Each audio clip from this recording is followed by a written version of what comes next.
Të djathtit në Shkodër përkujtuan 35 vjetorin e demonstratës së 13 dhjetorit 1990, një prej ngjarjeve më të rëndësishme të kohës, kur një grup shkodranësh mposhtën frikën dhe rrëzuan busin e diktatorit Enver Hoxha, të vendosur përpara ish-komitetit partisë. Ceremonia bëri bashkë përfaqësues të shoqatës 13 dhjetori si dhe deputete antar të Partisë Demokratike, ndërsa shumë prej protagonistëve të asaj dite fatkeqësisht nuk jetojnë më.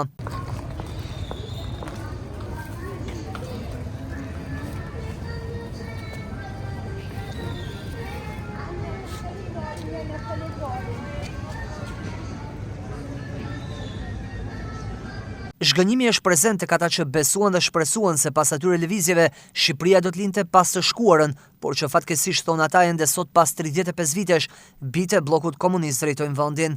Shpresojmë që asnjëherë, edhe pse po ka tentativa, simbolet e asaj diktature, simbolet e të keqes shqiptarëve mos kthehen më.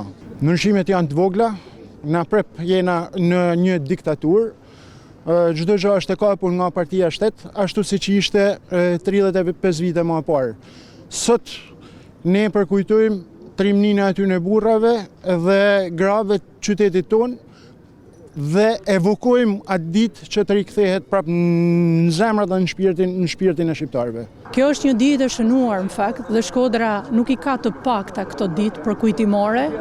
Është një dëshmi e forcës së rinisë shkodrane, e familjeve shkodrane, e prindve shkodran, e intelektualve shkodran, të cilët të shumt erdhën këtu në shesh dhe me një akt të guximshëm dëshmuan edhe një herë që janë antikomunist dhe janë anti atyre të cilët për 50 vite e rënun komplet sistemin në këtë vend. Po për aq shkosa trashëgimtare të atyre që përsekuton këtë popull janë në drejtim dhe mbrojnë krahët e njëri tjetrit, edhe kur organet kompetente dëshmojnë me fakte korrupsionet e tyre, atëherë për ne jemi përsëri në thirrje të popullit që të bëhet i shumt dhe të ulet në shesh dhe një herë e mirë ta dëbojmë këtë keqeverisje nga sistemi jonë. Kreu shoqatës 13 dhjetori Ervin Xhini ka sqaruar dhe debatin e krijuar mbi zhvendosjen e pllakatës përkujtimore të kësaj demonstrate.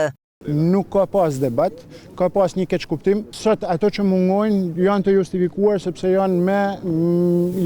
kanë qenë ftuar dhe janë të justifikuar sepse kanë pas detyrime të tjera. Detyrime partijake, këtu flasim për kryetarin e partisë dhe për disa prej deputetëve. Partinë ju e shihni është prezent. Lëvizja Bustit ka kanë një kërkesë që në vitin 2000 për spostimin do t'ju vënë në dispozicion edhe shkresat nga kryetari i atëhershëm Lujt Surri, nga kryetari i Unionit shoqatave antikomuniste dhe nga të tjerë. Gjithçka, lëvizja Bustit është bërë në unison edhe me shoqatën e përsekutuar. S'ka lidhje me skenën e fesë? Jo, nuk ka lidhje me skenën e fesë. Demonstrata 13 dhjetorit filloi tek Gjimnazi Jordan Misja, të cilës ju bashkuan studente të rinj të tjerë dhe marshuan bashkërisht në qendër të qytetit ku rrëzuan busin e diktatorit. Për ngjarjen e 13 dhjetorit u ndaluan 78 persona, prej të cilëve 42 u arrestuan. Deri në datën 24 dhjetor të 1990-s u dërguan në gjyq 50 persona. Shkodra ishte qyteti i parë në vend prej ku filluan lëvizjet demokratike.